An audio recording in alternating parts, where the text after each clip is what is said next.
he's the most loving person ever. I want him to have a relationship with my kid. I mean, that's why I said I wasn't going to do this on this, and I'm now getting emotional. Jack Whitehall, ladies and gentlemen. Actor, writer, and award-winning comedian. You are in for a treat. Oh God, that's tequila. What is the reason why you're a comedian? I use humour to connect with people and have always done so. Growing up, wanting my dad's approval and definitely not receiving it. It dented my confidence, but it also made me like I would one day make him proud. If people really knew you, what would they be most surprised about? I do feel the pressure and I do feel the anxiety of it all. Worrying about stuff that is not worth worrying about. A bad review, rejection, online trolls. So many times I'm just like, why don't I just delete all social media from my phone? That would be such a good thing for my mental well-being. I'm a little bit more sensitive and vulnerable than I tell people. Do you doubt yourself? Yes.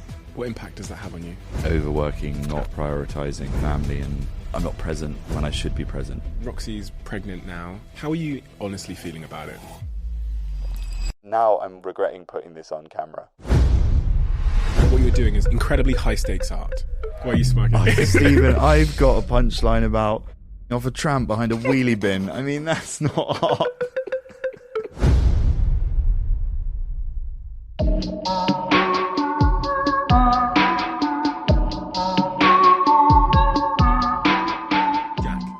I've sat here with so many incredible comedians, and it's funny because there's an ongoing stereotype with comedians that they get into comedy for a variety of different reasons. A lot of comedians have said to me, you know, comedians themselves are depressed in some way. Then I had Jimmy Carr say to me, when you meet a comedian, you should ask him which of their parents are depressed. And then I sat here with one particular comedian who really didn't fit into any of those stereotypes at all. What is the reason why you're a comedian, in your own words? I think in the most reductive way, it's because I use humour to connect with people and have always done so. And so I think I've always enjoyed making people laugh, and that's felt to me like a great way to connect with people, whether that be in real life or my audience when I'm up on stage. And I think there are, you know, lots of different reasons that people become comedians, and there is this kind of the sad clown trope, and that's definitely one that does exist. And I think there are people that use comedy for other reasons, but for me, I don't think I fall into that category necessarily. I think I've always loved comedy and stand-up as an art form because I just really enjoy making people happy and making people laugh and using comedy as escapism. As escapism? Yeah. From?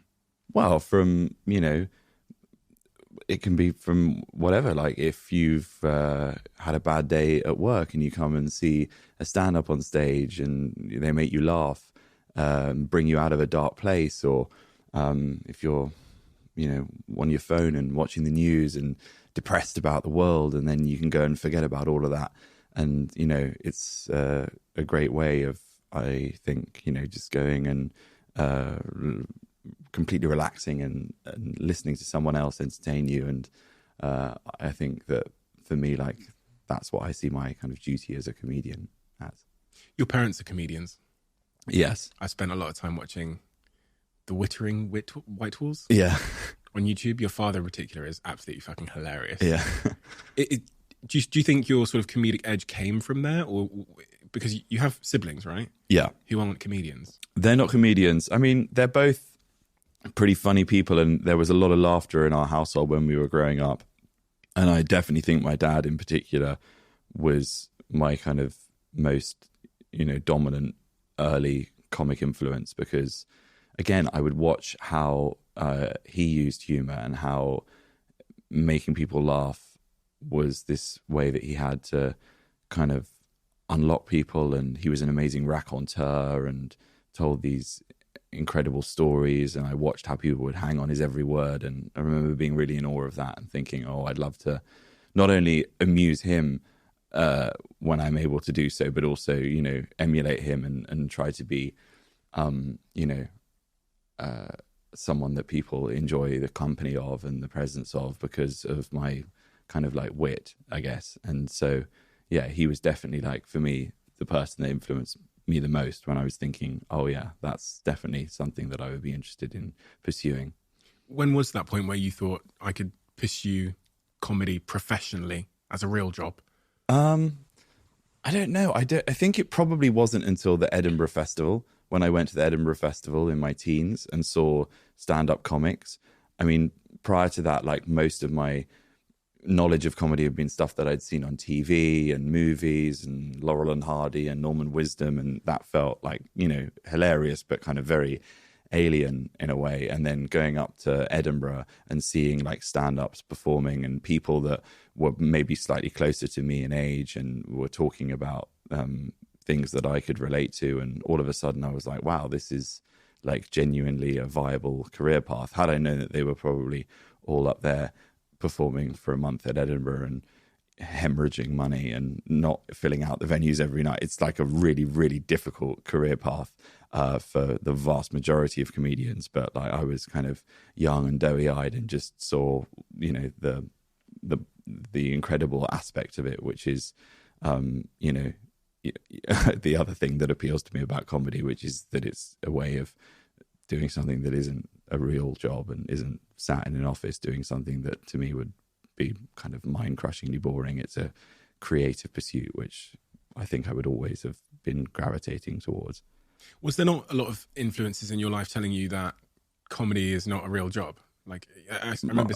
Yeah, definitely a lot. Who were those influences and what were they saying and why didn't you listen? Well, so at school, I was always talking about trying to do stuff off my own bat and do sketches, and taking a show to Edinburgh was my idea, and the school were very anti that at the time, and the drama teacher thought it was a waste of time. My parents were very, very keen that I didn't necessarily pursue a career in the like arts, I think, because my dad was an agent and he'd looked after loads of really successful actors, but he'd also looked after a load of actors that had been out of work and had really struggled. And my mum had had a career as an actor that hadn't necessarily given her the fulfillment that I think she'd wanted it to. And, you know, she'd had some sort of bit parts on television and then had to give it up.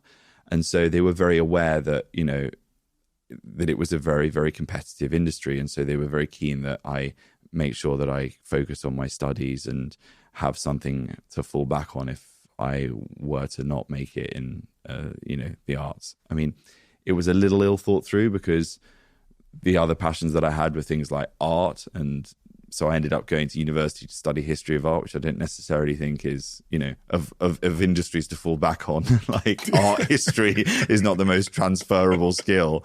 And then also by pushing me away from, you know, going to drama school or becoming an actor, which would have been the other thing that I would have wanted to do at that age, I was so frustrated that I wasn't able to do that I went and I did the degree. And then I was like, well, I need to perform in some way. Oh my God, I could do stand up and they'll have no control over that. So then I started doing stand up as my side hustle. And, you know, they pushed me into comedy, which again is like a really, really competitive industry. And, you know, if they'd wanted me to become a lawyer or a banker, which they always claim that they did, they went about it completely the wrong way. In hindsight's such a wonderful thing. What do you think if you could reverse the clocks now and you could be Jack's parents and you could make the decision for Jack at that age, that really pivotal age, what he did next, with the intention of accelerating his career, his happiness, his talent, what should and what would you do as Jack's parents in hindsight? Oof, I don't know. Push him towards drama school? No. I think they did probably play it right. It's the weird thing. In a roundabout way, it all sort of worked out okay. And I don't begrudge them for any of those decisions. And they were, which people are always surprised to hear. I was like, they're not surprised to hear it now because people have seen my relationship with my family, and you know, we have I call it I call it a travel log, but some people have pointed out it is also almost like a reality television show. We're like the posh Kardashians. And so people have been exposed to my family and can see that, you know, we have an unusual relationship, but we are very close. But people are always surprised to hear that it was always the case. Even when I was, you know, away at boarding school, we still had like a really good connection. I, in fact, always say that going to boarding school was probably quite helpful to my relationship with my parents. If anyone has seen my father, he's better in small doses. And I think having that distance from him was probably very healthy and is why we had such a good relationship.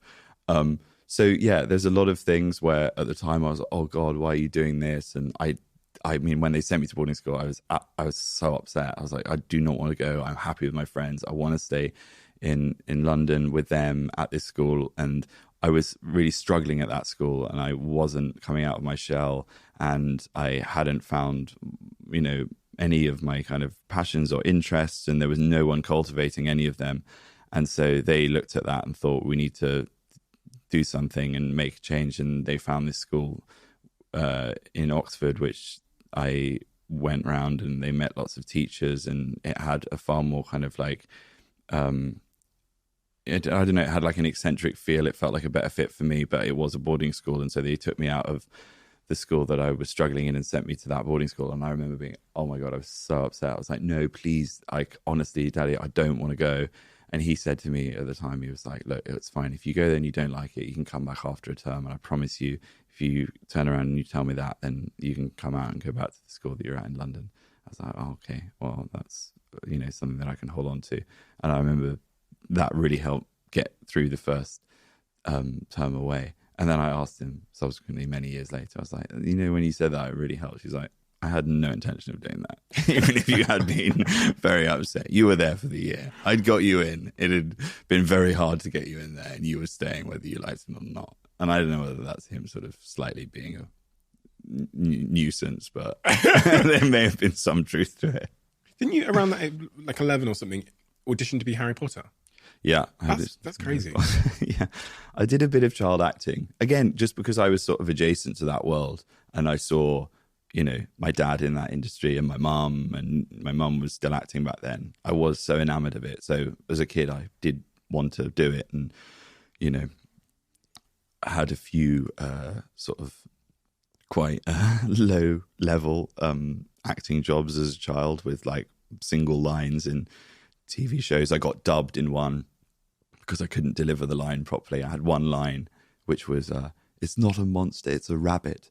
And the day just developed a speech impediment. So, it's not a monster, it's a rabbit. And when it actually went out, they redubbed me, so it was another child's voice coming out of my mouth. Oh. So I'd had that job, and then I'd had one other job where I had no lines. I had another job that I got, and I swear this is true, but I can't remember exactly how it happened, but I got like demoted. I got cast in a part which was like quite a good speaking role, and then like on the day, all of a sudden it was Goodbye Mr. Chips with Martin Clunes, and all of a sudden I was like at the back of the class and had no lines, and I can't for the life of me understand how that happened. I mean, I was very young at the time. Maybe I was just so terrible that they saw me in the rehearsal and thought, nah, you're now out of shot right at the back. And then Harry Potter, yeah. So that was around the time that obviously I was doing these little acting roles, and then there was this audition for Harry Potter, and they did an open casting at my school. They came with a casting director to kind of audition loads of kids, and they were doing it around the country, and there was a lot of like excitement about this because obviously the book was so popular. And I remember calling my dad and saying they're doing this open casting and I'm going to enter myself into it. And he was like, oh no, that's a complete waste of time. I was like, what do you mean? He's like, well, they never cast anyone at these open castings. It'll be some casting director's assistant. You know, it's a complete waste of time. If you genuinely want to audition for Harry Potter, I will get you in front of the casting director. So he drove down to Oxford, took me out of school for the day, got me down to London, through some connections of his, managed to get me an audition with the casting director of Harry Potter. I went into the casting room and completely tanked the audition because I was not a very good actor as a child, as is proven by the track record up until that point. I also hadn't read the book. because I've just never been a great reader, and I'd read like the first couple of chapters and then got bored, and I didn't have any knowledge of the plot of Harry Potter, and that was exposed in the audition as well. And so it was about as bad as an audition could go. And I came out and I looked at him and was like, yeah, I don't think you need to worry about that one. And then I think the nice heartwarming end to this story, my dad having been, outrageous in his behavior and the nepotism being out of control.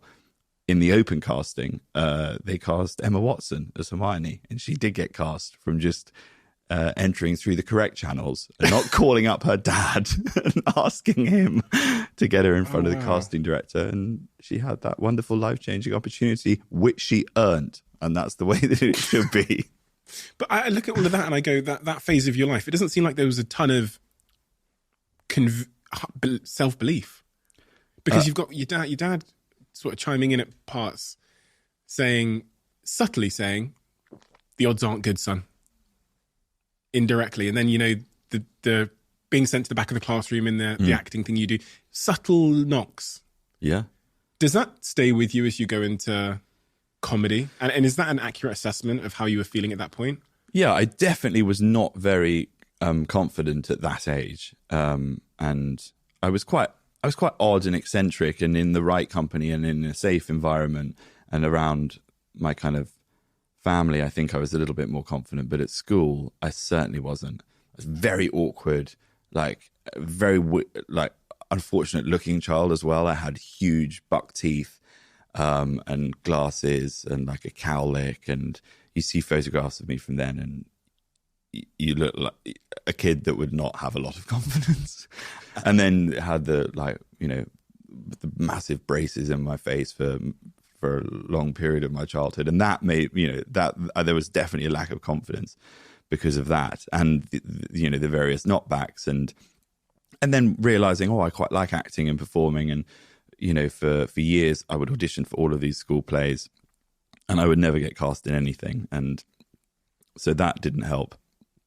And also, I guess wanting my dad's approval, which I always did, right from the get-go, and definitely not receiving it like that, it dented my confidence, but it also made me like, I don't know, I think it gave me a kind of resolve that I would one day achieve it, and I would make him proud. And because he'd been sort of dismissive of, you don't want to become an actor and you're never going to become an actor, that made me want to do it even more and be like, I really think I can do this. And then with the comedy thing, the other aspect is that he was and remains the hardest person to crack ever. Like, he doesn't laugh at anything. And, I do have that like overriding memory that as a kid, like I always was desperate to try and make him laugh and to like crack him, and to if I could get him to laugh, like that felt like such an achievement. And even to this day, like when he comes to do shows or if I'm doing things with him, like he's a really hard, like tough crowd. He's got, as you've seen, like a real, resting bitch face, I believe is what the kids are calling it. And if I can even get like a smile from him, it transports me back to being, 12 or 13 years old and having that same thing of, I really want to make him laugh. Has he had any sort of acting qualifications or anything? Because when I saw him on Chatty Man with you, I was thinking, God, he's an unbelievable actor. He's an unbelievable actor. Like you're right, just steel face. Yeah.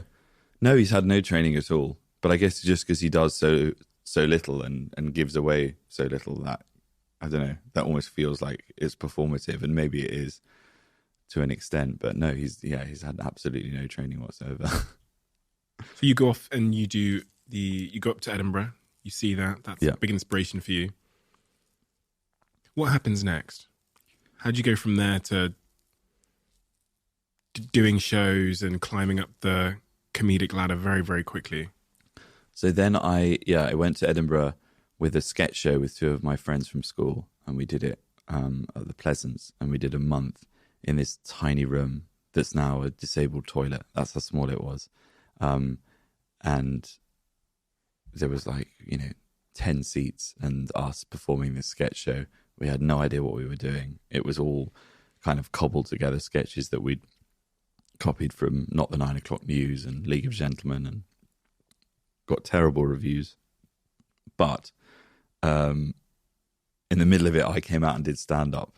And I'd never done stand-up before. And I thought that stand-up was just something that you could do. I'd never done a gig. I literally just walked out in the middle of this sketch show and did 10 minutes of stand-up. It was described by one reviewer as Jack Whitehall appears on stage in the middle of the show and does an impression of what he thinks a stand-up is. And that is a pretty fair assessment of what it was. But a guy called Ben Cavey, who was a producer at the time, came to that show and saw me and saw that I had some promise, or there was something that he recognized in me that he thought, I had some potential. And so I then went and met with him when I was down in London. He worked for Tiger Aspect, who are a great production company, who made Mr. Bean, Catherine Tate, Benidorm, all of these shows. And with him, I started developing. He asked me to do tour support for Horn and Corden when James Corden and Matt Horn were doing their double act around the time of Gavin and Stacey, because he was working on a show with them. And he said, there's this guy who I saw at Edinburgh. He's really funny. He's very new, very young. You're doing these warm-up shows of your sketch show. You should get him to come out, and he could do some stand-up before you go on. And so I did support for them, and that's how I met James and how I met Matt, who would end up being in my sitcom. And James and Matt were kind of quite instrumental in me getting my first television gig as well. So they did a Big Brother's Big Mouth, and they were like the guest hosts on that, and they were meant to do a whole series, and they had to pull out. And because they'd seen me do stand-up for them as their warm-up act, James was very good at kind of speaking to whoever the person was at Channel 4 and saying, you should get to host this show, is Jack. And so, I ended up doing like live TV, hosting Big Brother's Big Mouth, which was the show that kind of had created Russell Brand. And I was 18 or 19. I was young and very, very, very inexperienced. Like, my comic persona was, all over the shop because I hadn't found my voice yet, and I was already on TV. I definitely got catapulted onto television far too quickly. Like, I always say this, you look at Mickey Flanagan or John Bishop or any of the kind of really established comedians, when they break and they become TV stars, they've been doing it for 10 years and they've honed their act and they know exactly who they are, and you get the finished article. When I was put on TV, I was still basically an open mic comedian almost. I mean, I'd done paid gigs, but I was still going on and talking in a Mockney accent because I hadn't worked out what that I could be myself on stage. I was so terrified to go up onto a stand-up comedy stage and talk in my voice because I was they're all going to hate me. No one's going to want to listen to some public school boy waffling on. So I'm going to have to disguise that, and I'm going to go on and I'm going to talk like Danny Dyer. And so for the first couple of years of my stand-up career, I'd do that, and all these other comedians afterwards, they would be like, oh yeah, well, you've got some great stage presence, but you haven't found your voice yet. And I was like, oh, well, could you tell me what my voice is? And they're like, that's not really how it works. You need to find your voice and you'll go on a journey. I was like, yeah, just cut the Yoda crap. Just what is my voice? And I found it so frustrating, but that is a process that you have to go through as a comedian. You need to find your voice. And my problem was, when I was trying to find my voice, I didn't even know who I was as a person back then. I was 18, 19 years old. I'm at that age, I don't think you've formulated who you are. And so I was in this kind of weird period of flux where I was trying all these different comic personas. I settled on this one that was basically a kind of, I don't know, a homage to Russell Brand. It was so inauthentic. It wasn't who I was, but it gave me a little bit of a little bit of an armor that I was hiding behind, a kind of character almost. And it gave me some confidence.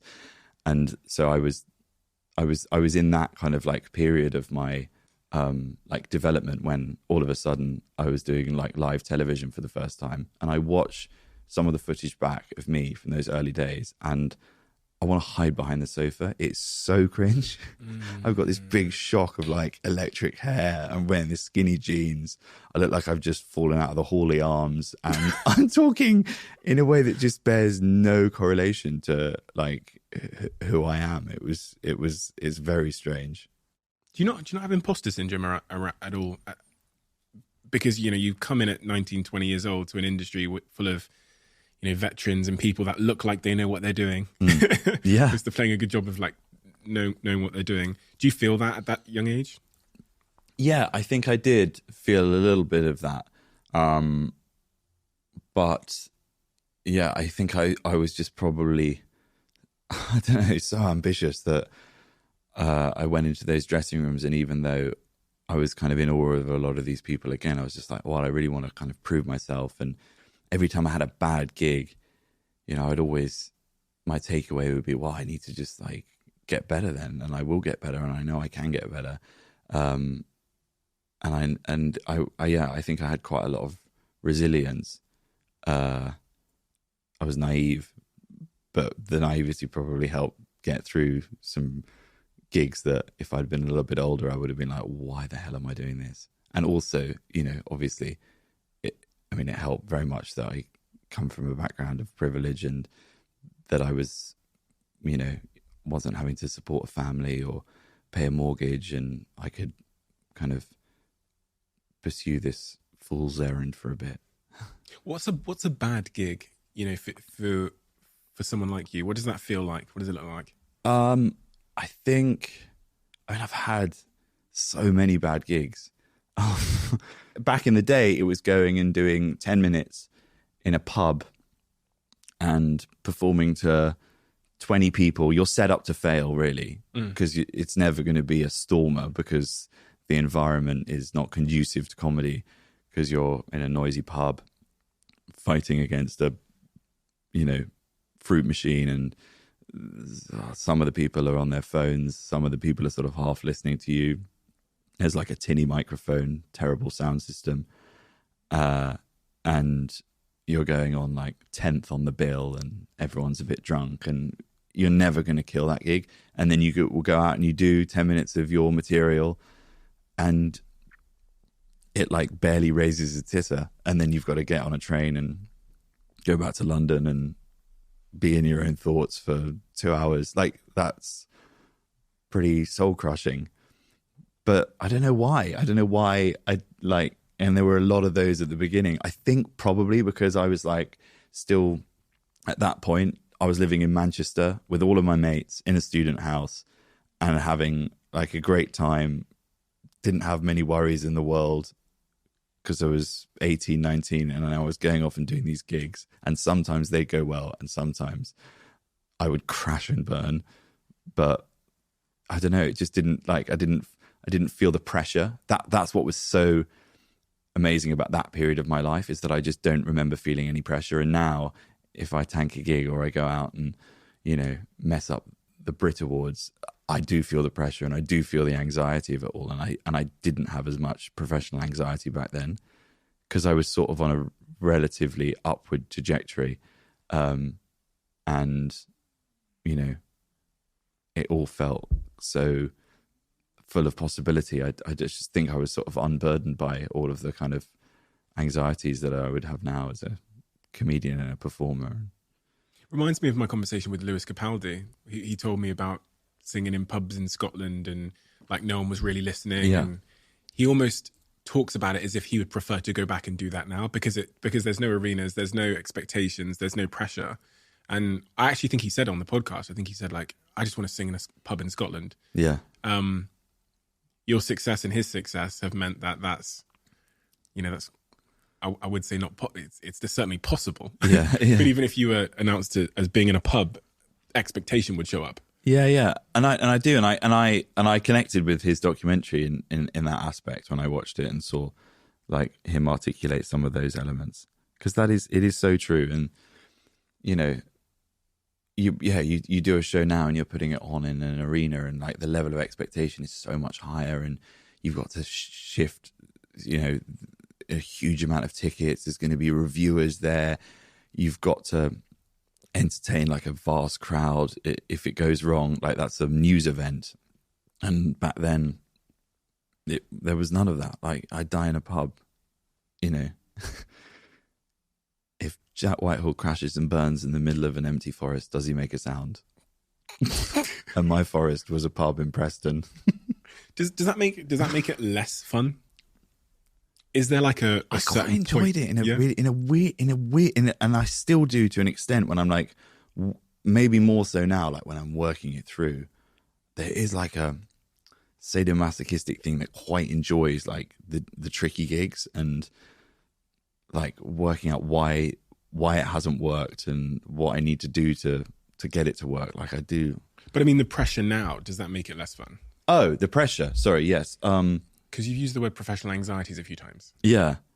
I mean, that element of it does, for sure. And I don't remember feeling that when I was in my kind of early 20s. But all of a sudden, they sort of creep up on you, and you're in your own thoughts a lot more, and constantly like I don't know, just thinking about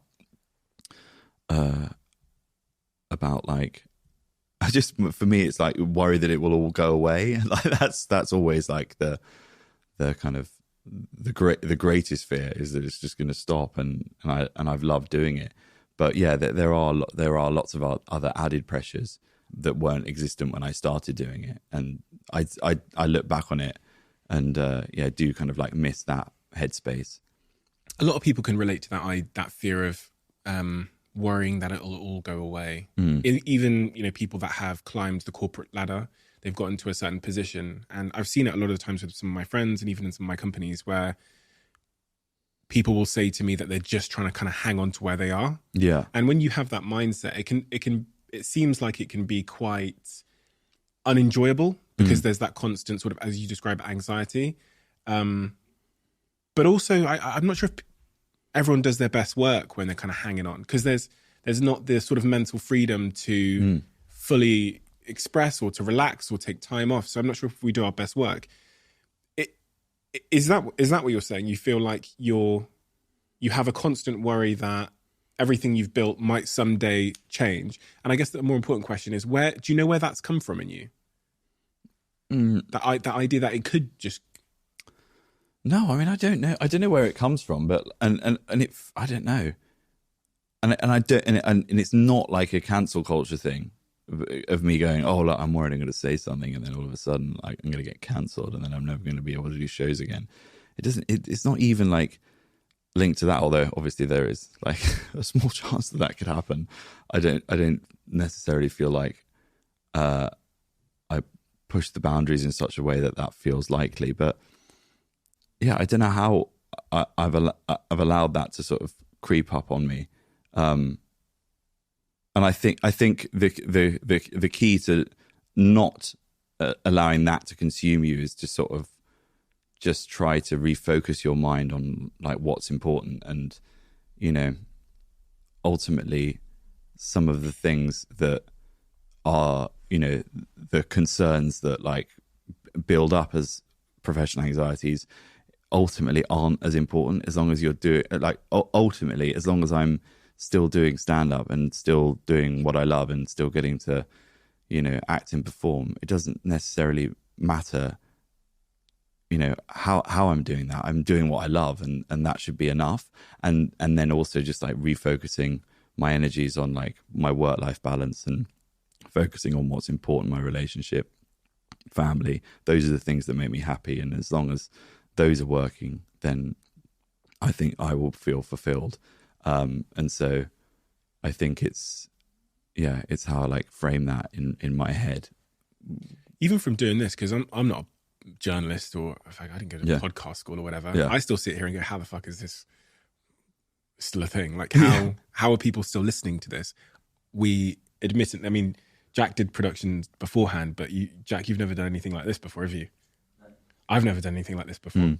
So it's all a little bit what the fuck is going on? Yeah. Just keep going, and hopefully nobody notices us. Yeah. Do you know what I mean? That's like almost the feeling, because you almost assume that all of your competitors or the other people that are doing it in your space, they have some certificate Yeah. that has like given them the right Yeah. and a rule book that we're not privy to. Yeah. Can you relate to any of that?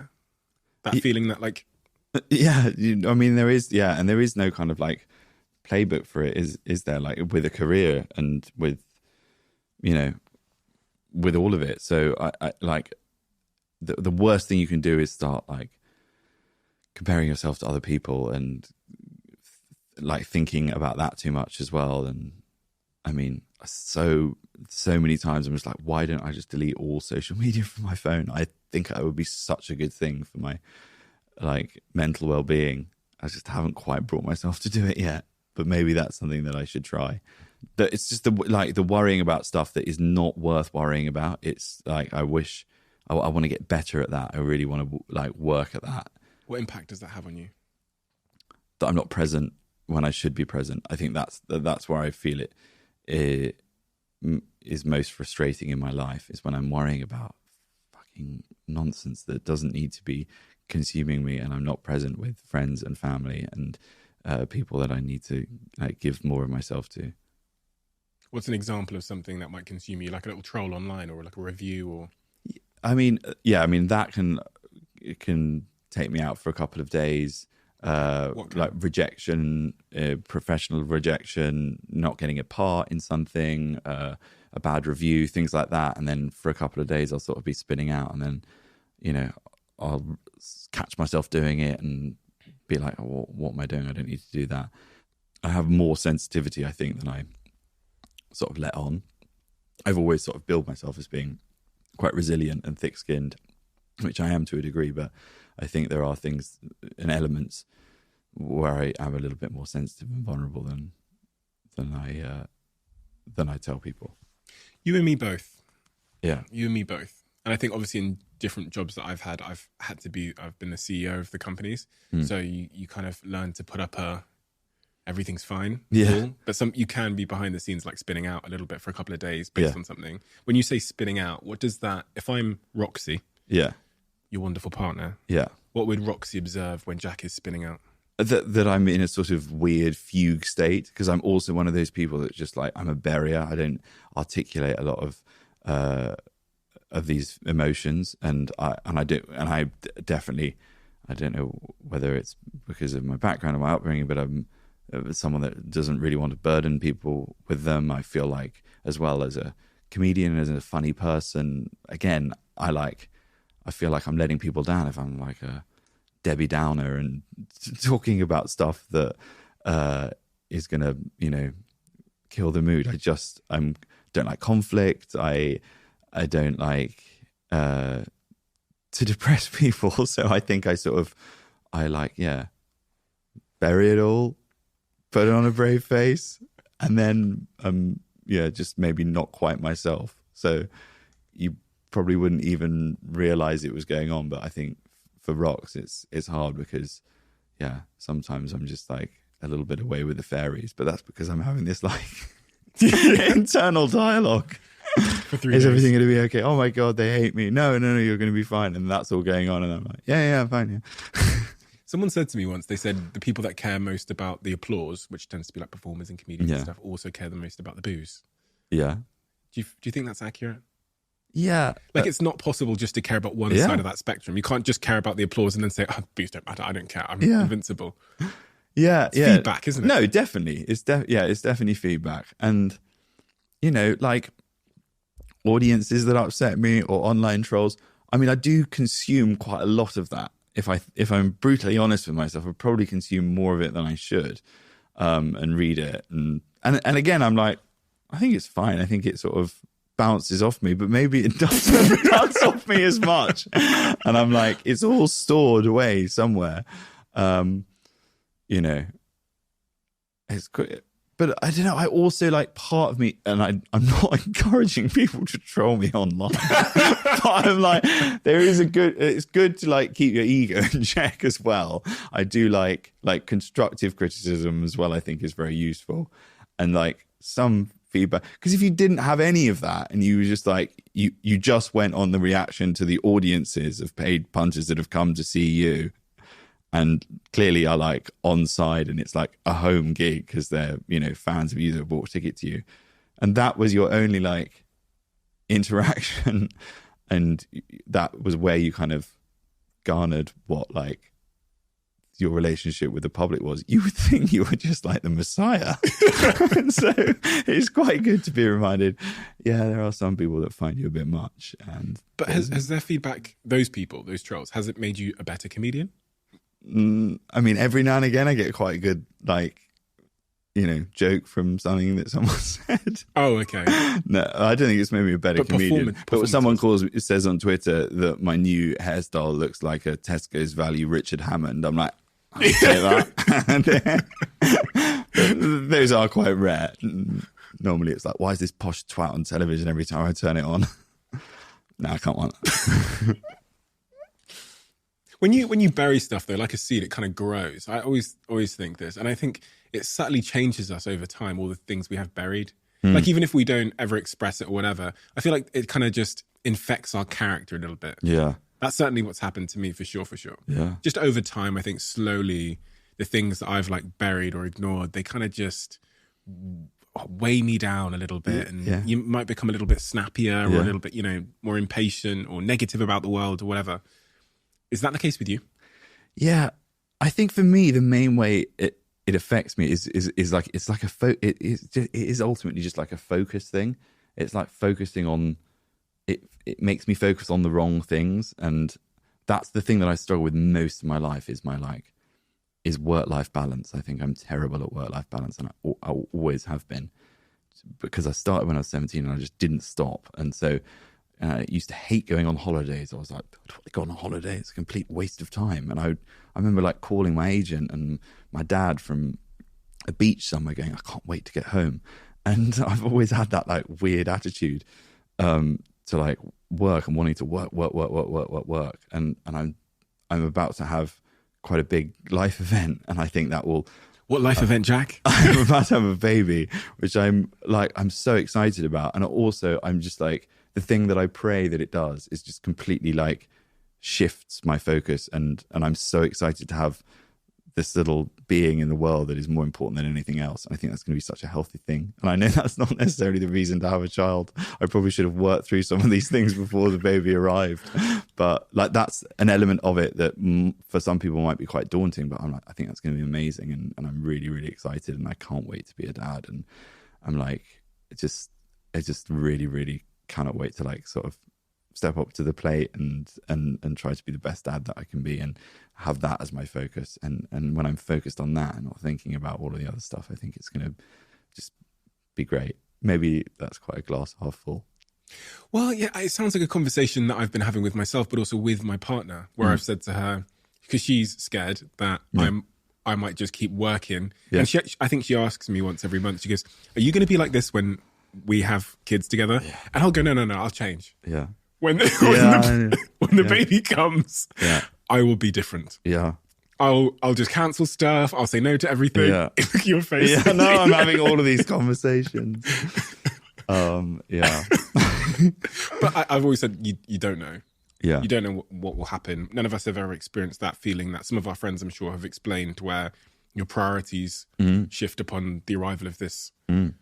Arsenal, baby. Well, you know, baby Arsenal work. Do you think, I've asked a few people this, because when I meet someone that describes themselves as being a bit of a workaholic, I wonder whether they are driven or whether they are being dragged. Which resonates more with you? Do you think you're driven, or do you think you're being dragged? I think I'm driven. I'm driven. I think it would be quite helpful to be dragged back a bit sometimes. I definitely think it would be good, because I have this weird career where I act and I write and I do stand-up as well. It's very easy to fill my entire diary all the time. And if I look at a couple of months, I'm like, I'm not doing anything there. You know, I was meant to be filming a movie then, and it's been delayed now, and I've got 2 months. I was like, well, I need to do stand-up, and I'm going to write a script. And going to produce as well, and I have a production company, so I'm constantly developing things, and I just like, and that all comes from me. That's not people going, "Oh, Jack, we've got this gap, can we do this now?" It's me going, "We can do this now, and we can fill this now, and we can develop that, and I can write this," and I cram so much stuff into, my schedule, and I think again, like, professionally, it might be better to take a beat sometimes and prioritize, like, taking some time off as well and having a little bit of headspace. I mean, the pandemic was weirdly a time when we were forced to do that, and I found it very helpful creatively to not be working all the time. And this stand-up tour, I've had longer to prepare for it than I've ever had, and I've had way more kind of headspace and space to like live my life a bit, which is so important when you're creating and you're writing, especially when you're trying to, write personal material. You need to live your life. You can't be working all the time, because then all of your experiences are going to be professional ones. No one wants to go and watch a stand-up comedian tell a load of jokes about what it's like being on set, and like anecdotes about like, script reads and whatever. Like, that's not interesting comedy material for anyone. And fame as well, I don't think is necessarily always the best kind of, source of relatable stand-up. So I think it's really important as a comedian to have that time to go and like live your life and build up some experiences and find inspiration as it naturally occurs, rather than trying to force it. And on a personal level, that conversation about work-life balance and giving yourself some time and not just cramming everything into the calendar, what are the consequences of you not being balanced as it relates to your personal life? That I think, I seem to sort of, that's the perennial mistake that I make, is overworking, not prioritizing friends and family, and then having to sort of make up for it. And I don't want to always be making up for it. And I think I'm quite good at making up for it. And, I then put a lot of pressure on myself. Oh, I've got to like see all of these people and make sure that I cram in a load of social situations and sneak in a little holiday there. And I wish I didn't have that approach, because then everything feels rushed, and I'd prefer it not to feel as rushed. I'd prefer to, but look, it's all going to be fun. When the baby comes, it's all going to change like that. How are you feeling? Overnight. How are you honestly feeling about Roxy's sort of 5 months pregnant now? How are you honestly feeling about becoming a dad? I'm feeling excited. It's hard. It's a weird one, because like sometimes it feels very real, and then sometimes it's just a sort of abstract concept, an idea, and it feels very, very surreal. And it sort of flits between both of those things on almost like a daily basis. And sometimes I feel overwhelmed thinking about it. Other times I'm like barely engaged with it at all, because I'm so distracted with other things. And so it's a really weird emotional place to be in right now, like this sort of run up to having a kid. And I've spoken to lots of friends that have been in this period as well, and a lot of them have said that that's quite normal as well. That, again, there's sort of no right way to be feeling at any one time. And that, and you're thinking about her and looking after her. She's had some like health issues as well. And so we've had a bit of a journey to get here. And so it's quite a scary period as well. Like I'm just really looking forward to the moment when the baby is born, and then, I mean, I say that like then, and then you can relax. No, it's then stressful for the next like 18 years. And so it doesn't stop then. Again, like maybe I've just framed it in quite a positive way. But yeah, I don't know. I'm excited about being a dad, because I never thought that I would get to it this early either. I honestly, because my dad was, nearly 50 when he had me. he was 50. I've made that. My maths is right. 50. Yeah, he was nearly 50, and so I was like, well, I'll be an old dad. I'll live my best life, and then when I get to 50, then I'll just pop out a couple of kids. Be great. And always thought that was the case.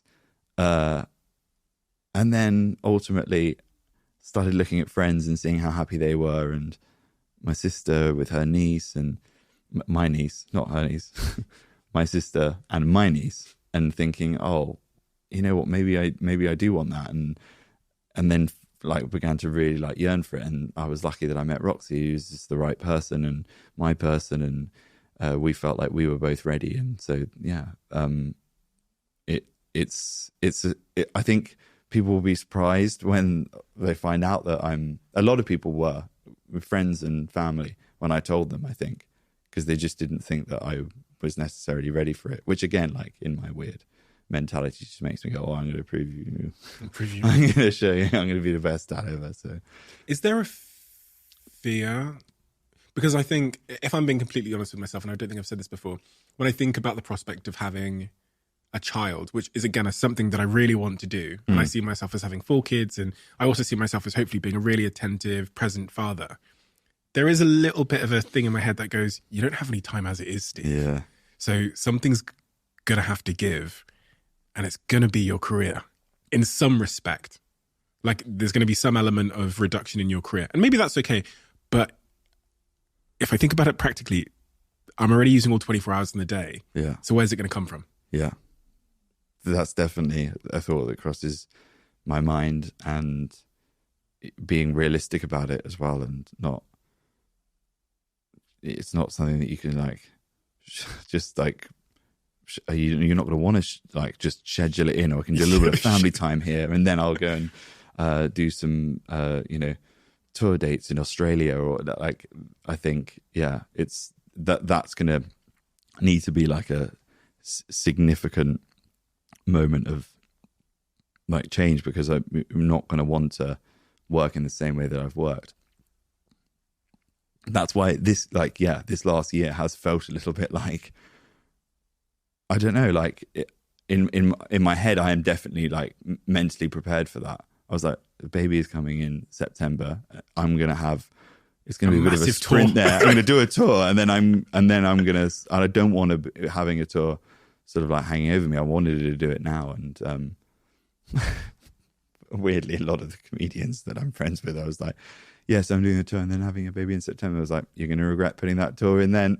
Because then when the baby's like 2, that's when you notice a lot of comedians start getting out on tour because they want to get out of the house. If you look at all of them, they do. I won't have that excuse. The tour will be done. And then you'll be at home for 2 years. Changing nappies.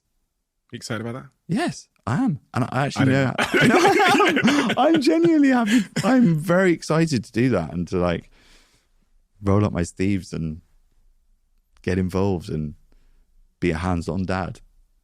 And now I'm regretting putting this on camera because she's going to have that clipped up. You remember when you said this to Stephen? Upstairs now, there's a punami that needs attending to. Yeah, well, I was just saying that for the sake of the podcast. And you've got this tour coming up called Settle Down. Yeah. You're doing a lot of dates in a lot of places. Yeah. How many dates are you doing, Jack? I'm doing, I would say, at the time of recording, maybe 40, 50 dates. They keep getting added. And so it's 70. hard to keep count. And I actually, in my head, mentally, it would be quite good to just think of it as being 40 because that sounds quite manageable. But it may be a few more now. How are you honestly feeling about it?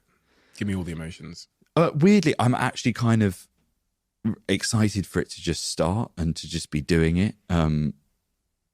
The bit that's a bit of a slog is the sort of build up to it and the writing of it and the getting it all ready in time and booking all of the venues and doing the promo and talking through the design. And, you know, it's a whole, production, and it's just, and it all has to come through me. It's quite hard to delegate when you're building something like that. And so I'm really, really excited to just be then on the road doing the shows, and that's all I have to worry about. And I remember this feeling before in the run up to the show, being like, I'm just desperate for the first one to come about so I can then just like actually be doing it. And then when I'm on the road, I love it. I try to not do too long of a tour, in terms of like, you know, a lot of comics will go out for like 6 months or a year. And I find, I mean, in a quite brutal way, just after a while, I just begin to hate the sound of my own voice and get bored of the material. And I don't know, I like doing it in quite a kind of condensed burst, and, you know, then like keeping some kind of like momentum going and doing a couple of shows, having a day off and a couple more shows. And I love it. I honestly, it's like I've had a long period away from it. You know, 4 years is the biggest gap I've had between tours. And I'm excited to be doing it again. And they're like, I was talking to I can't remember who it was, but I was talking to an actor, a successful actor. This is about the appeal of stand-up and how you never really get that moment, no matter how big of a movie you make. Like, you might go to a premiere and it gets a great reaction and that's amazing, and you have good reviews and it does great at the box office or whatever. But like that thrill of the live experience, I think it's why so many actors want to be musicians and end up in bands and whatnot, so they can have that like experience. And like that thing of like going out in front of a huge crowd and like having that live experience and connection with them is like the best thing in the world, and it's so hard to replicate that anywhere else. What's influenced this show in terms of the jokes, in terms of the humor, in terms of your style? What are the key influences or the differences from previous tours? Well, I called it Settle Down because it is sort of about this period of my life where I am settling down, becoming a little bit more of an adult. A lot of my comedy before and my previous tours, it's all about being the sort of man-child, and that's kind of like, I guess, you know, on stage I'm this sort of foppish man baby and telling stories of drunken hijinks and putting my foot in it and generally just being a bit of a sort of clown. And this show has an element of that and an element of me being self-aware enough to be like, this is definitely the last show where I can be telling those stories, and maybe this is the last moment of my life where I can lean into that. And you know, that was the sort of feckless misadventure that was my 20s, and now I've entered into my 30s. I've got a mortgage and a girlfriend and a dog and a baby on the way, and I am now, you know, going to be forced to settle down whether I like it or not. And so it's about this like this transitional moment of my life, and you know, talking about the anxieties and the fears of that, and like, oh my god, have I got everything out of my system? And you know, I don't know. So it's a lot about that. Have I got everything out of my system? Well, I just don't want to, and I'm not having a pop at him, but like maybe I haven't, and then but I don't know. I was gonna say I'll be like, you know, a great dad until the kid's 18, and then I'll be in my 50s. So I could I'll go, like, if I haven't got it all out of my system, maybe that's what happens. The kid turns 18 and I'll go from like Gary Lineker to Wayne Lineker like that, and I'll have this other period when I'm in my 50s and 60s and I'm going out and clubbing in Ibiza. Oh no. People see you on stage, and I always find this really interesting about comedians, because I watch these comedians. I've watched you for many, many years of my life. Jimmy Carr, Russell Howard, etc. And then when I meet these people, they surprise me. Obviously, because they're not, in Jimmy Carr's case, telling like filthy one-liners when they got here. Although when Jimmy Carr did arrive, the team texted me and said, Jimmy Carr's just walked in and cracked a joke about riding someone's mum downstairs. So I thought, oh God, here we go. But then when he came up here, a completely different person. Very thoughtful person. Incredibly thoughtful person. What do you think people would be, if people really knew you, if people really knew the Jack that Roxy, your partner, knows, what would they be most surprised about you versus their image of you from TV? Yeah, this is something I think about a lot. That kind of disparity between the comedian that you see on stage and the comedian that is there in real life. And And I think I'm relatively close to the person that you see on television or the person that you watch on stage. Obviously, that's like a heightened version of myself. And I think the reality is, the thing that people will find most surprising is that sometimes I'm quite a quiet person. I'm quite introspective. I can be a little bit shy in some social situations. I think people would be surprised at that. But then I'm also so conscious of like, oh, I don't want that to ever come across as me being rude or aloof. And yeah, I get a little bit of kind of social anxiety as well. I think I definitely drink as like a crutch because I find it so much easier in certain situations that are overwhelming to have a drink, and I find I maybe lean on that a little bit too much.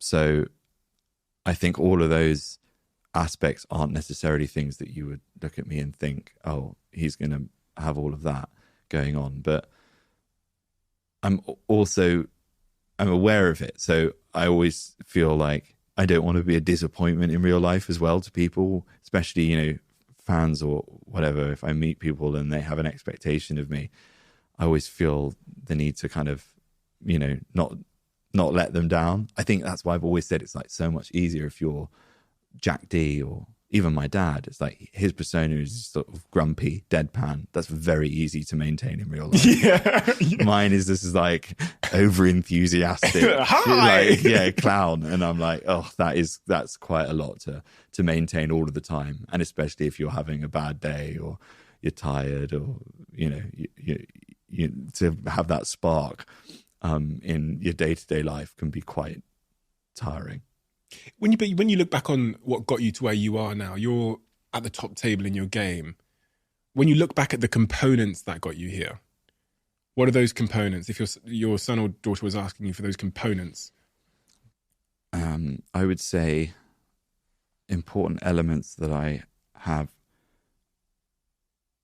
I do think, I always say this to comedians, I do think you have to build a resilience and, you know, the ability to kind of learn from your mistakes and your missteps and take on board criticism and use it to get better. That's definitely an important aspect. I think recognizing people that could be good collaborators, could be helpful. I've been very lucky that I've had a lot of really, really great people around me. That guy I mentioned, Ben Cavey, I've worked with him for nearly 15 years. My writing partner, Freddie, I've had some really good agents. My dad, who's been amazing and has always kind of helped advise me, and finding those kind of people that you can sort of work with and put around you, and people as well that will challenge you, and people that will call you out if needs be. I think if you surround yourself with the wrong people, that's a very surefire way of heading off in the wrong direction. And I feel very lucky that I've got good people around me and have always been able to find good people to put around me and build good relationships with people that are important. Ultimately, that's having a good judge of character as well. I think that's a really important aspect. your work ethic is clearly one of them. Yeah, I think work ethic is good to have for sure. Although I feel, now maybe we can just tone it down a little bit. Work ethic is good for the kind of takeoff, but then maybe there's a different speed that you can find once you're able. And cruising. Yeah. What else though? Because we haven't really talked about the creative brilliance in terms of what you're doing is ultimately art at the end of the day. And there's got to be something that's separating your art form from others. Is it in the process? Is it in just a natural thing? Is it a muscle you've built over time? When I think about the content you've crafted to go on tour with, why are you smirking? I can't call it art. I can't. And I know technically it is, but it's always such a hard one with comedy because I'm thinking of some of the routines and I'm just like, Stephen, I've got a punchline about wanking off a tramp behind a wheelie bin. I mean, that's not art. But if we were in America right now, I'd be like, yeah. We're British, and I'm like, oh no. No, but there is. No, I insist. kind. It's a talent and it's an art, and it's one that I couldn't come near. When I look at it, I look at it with such awe because not only are you, because it feels to me like there's such a clear successful failure with every line you deliver. Yeah. Whereas in every other game, even this podcast, some things might be interesting, some things might not be, but there's no instant feedback on every line that I deliver. Boom, boom, boom, boom, boom, boom. So I think it's incredibly high stakes art and something that I could never ever, I shouldn't say never ever do. I could do it, but I wouldn't do it anywhere near 1% of what you could do it. So when you think about why you're so good at it, have you been able to diagnose that? People hate these questions because they have to say nice things about themselves. No, I mean, you're right that you can't like coast it with stand up because it is pretty brutal. That is for sure. And you do get immediate feedback on every single joke that you put out into the world. But I don't know why I am any more successful at it than anyone else. I don't know. I mean, I don't know whether I'm like if I look at my faults, I'm going straight back to my faults, but I don't think I'm like the greatest writer. I think I'm a good writer and I can come up with like good jokes and good routines. I think I'm better at performing it. I don't know. I think that's something that I've learned. Like I can really sell a joke, which is maybe sometimes to my detriment because, you know, I could write better routines if it weren't, but I don't need to. I don't know. That makes it sound like I'm lazy because I'm really like working the material as much as I can to try and make it as good as it possibly can be. I've got really good delivery, basically. I think I'm very good at delivering jokes. Do you doubt yourself? Yes. I read a quote. I think that answer made that abundantly clear. Some of my material can occasionally be a bit ropey, but I can bloody well sell it. I read a quote, Sky News. I am still sort of dogged by a slight sense of imposter syndrome and the feeling that at any point someone's going to come and tap me on the shoulder and tell me that I need to get on a plane and go home. Yes, that's it. Back to telling inappropriate jokes in a pub to 30 people. Yeah. Constantly. I feel like that, especially with the acting, and because again with the acting, it like even more so because again I didn't go to drama school. I don't know what I'm doing, and I've been afforded the amazing opportunity of being able to be in some great shows and some big movies now. And again, like I've tasted that in the same way that when I had that experience of stand-up, I was like, oh my God, this is amazing and I love this. And now it's going to be really hard if I can't do that anymore. But how do you be happy then if there's that constant? I don't know. I wish again. Why could someone tell me? No, that's not how it works. It's like the voice thing again. I'm like, please, could you just say what's the answer? But I always find I do this as well. By the way, in any kind of like deep dive interview, and you're a wonderful interviewer because you know you are able to like get your interviewees to open up more than they normally would, and I feel like I have done that today. But whenever I do that, and it normally happens in print, and it's why I stopped doing print interviews. I don't really do any print interviews because I'd read them back and I was like, oh my God, I sound so depressing. It's just like self-flagellation for 3 pages. And I just feel like I read it back and I'm like, is that a reflection of who I am as a person? Because I don't think I'm as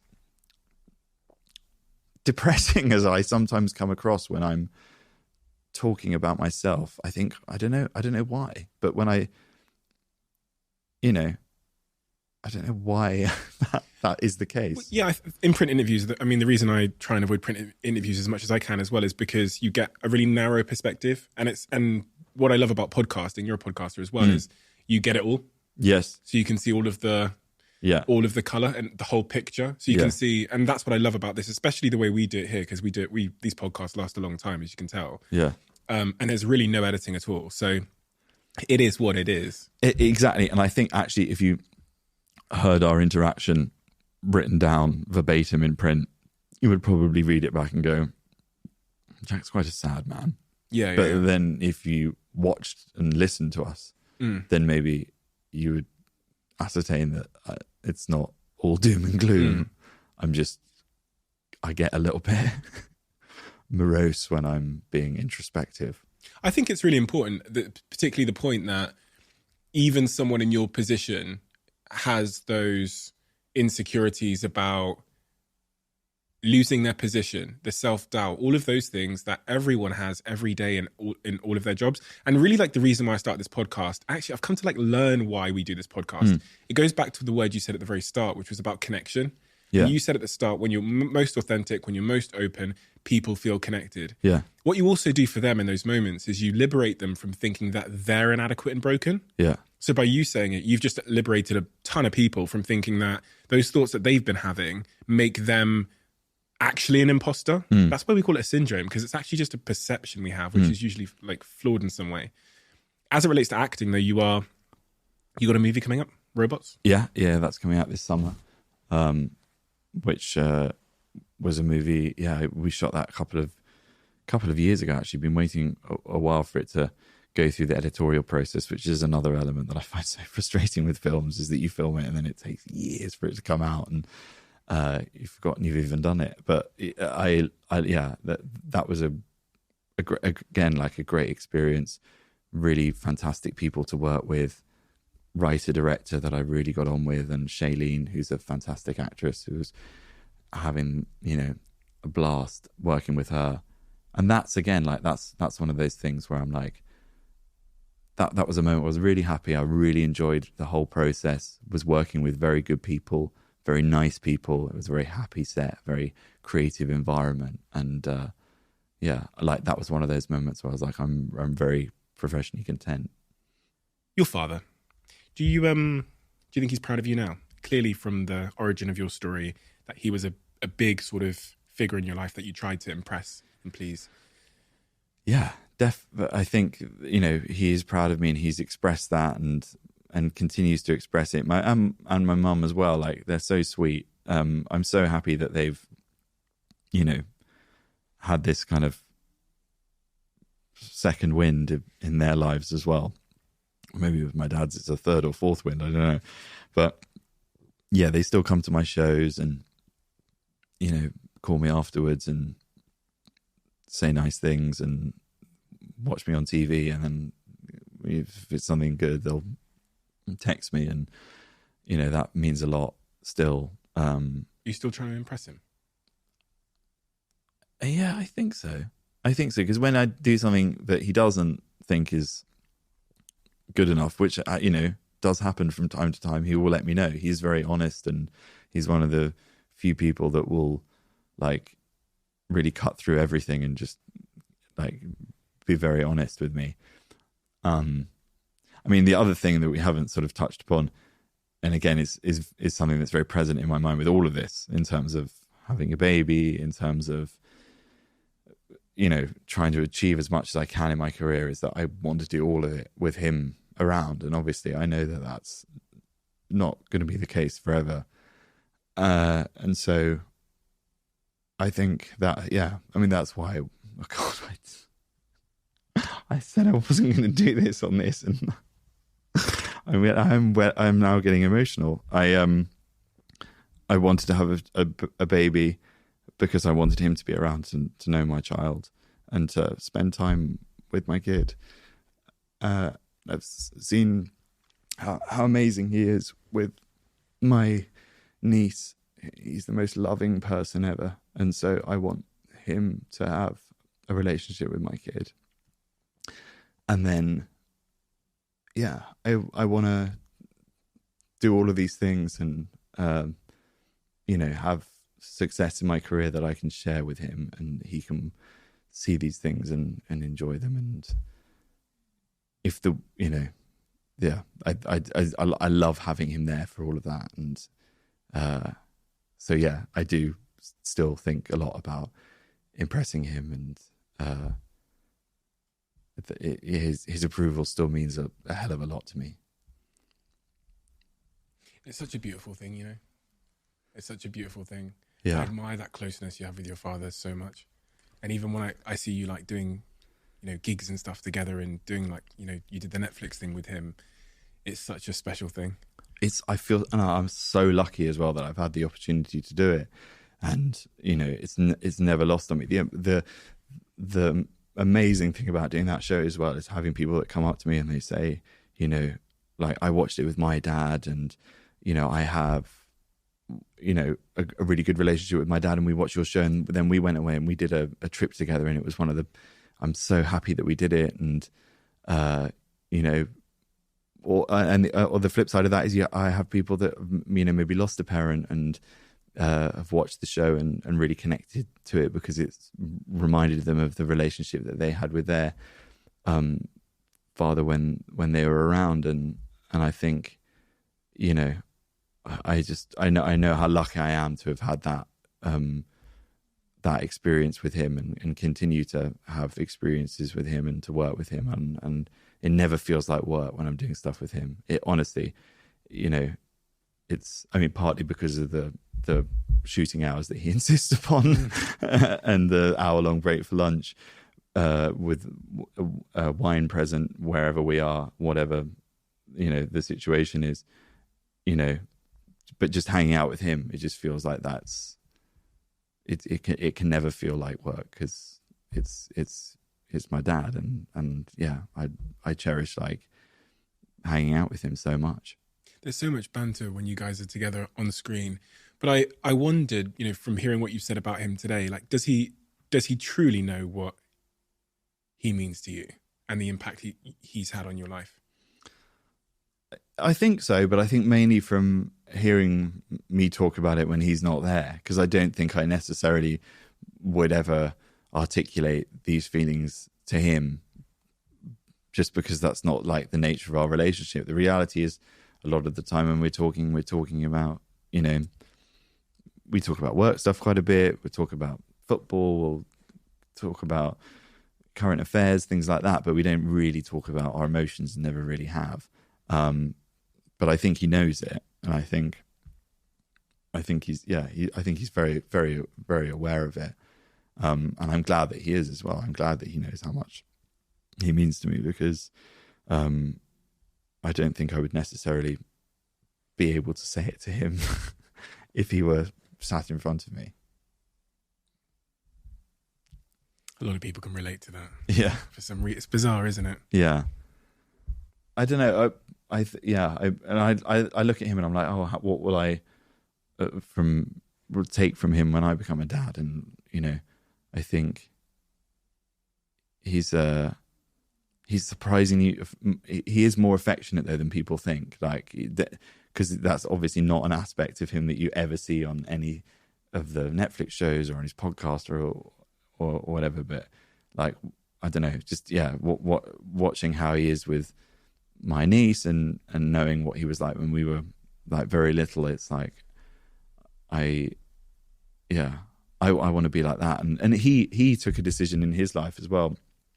You know, he had a very successful career and was a producer and an agent, and then he really did wind it all down and stop when we were kids, and spent, I mean, I know, again, we went to boarding school, so we were away for a period of our youth, but he did, you know, spend a lot of time with us, and he was very like present in our lives, and wasn't as consumed with work, and I think that was a good decision of his. And so I think that's why I'm aware that it's even more important, like, to make sure that I address that work-life balance thing when my child comes along, because I do want to have enough time to, like, you know, be a attentive and present parent.